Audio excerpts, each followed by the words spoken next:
The year is 1963, but this is not the world we know.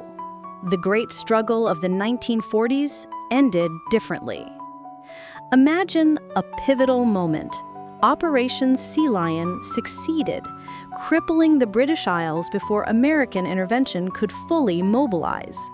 Simultaneously, Japan's aggressive expansion into the Pacific crushed American naval power at Midway, securing the resources needed for ultimate victory. The Axis powers, having defeated the Allies, formalized their new global order, the Thousand-Year Reich in the West and the Greater East Asia Co-Prosperity Sphere. Berlin, now renamed Germania, is the capital of the Western world. Monumental, oppressive architecture dominates the skyline. Freedom of thought is non-existent. Every piece of media, every book, every film is rigorously vetted by the Ministry of Public Enlightenment. Technology still advanced, but its focus shifted entirely. Surveillance, military might, and suppressing dissent, rather than consumer goods.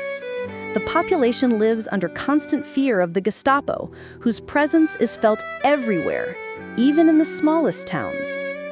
Meanwhile, across the vast Pacific, the co-prosperity sphere maintains its own strict hierarchy, with Japan at the top. Resources are ruthlessly extracted from subjugated nations, fueling the imperial war machine and supporting the homeland. Cultural identity is suppressed. Schools teach only imperial history and the superiority of the ruling race. The United States, fractured and demoralized, exists only as occupied territories governed by remote Axis administrations.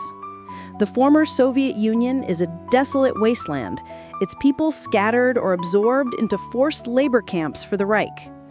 Propaganda broadcasts dominate the airwaves, constantly reminding citizens of the stability and glory brought by the victorious powers. Personal relationships are strained by mandatory informants and the danger of speaking ill of the regime, even to family. The arts are reduced to state-sanctioned glorification. Abstract thought and creative freedom are crimes punishable by the state. Automobiles are rare and reserved for party elites. Public transportation is functional, but heavily monitored. Medical advancements prioritize eugenics and racial purity programs rather than general public health or curing widespread diseases. Yet, whispers of resistance persist in the shadows. Small groups meet in secret, sharing forbidden knowledge and hope.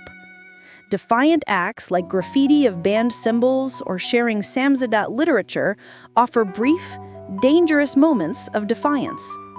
The vast resources poured into maintaining global control means space exploration, which defined our 1960s, is largely ignored. The cultural landscape lacks the vibrancy and diversity born from the post-war boom of freedom and international exchange.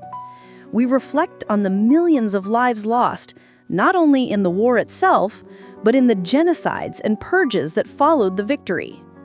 This is a world frozen in fear, where the potential for human progress was sacrificed for absolute power and ideological purity.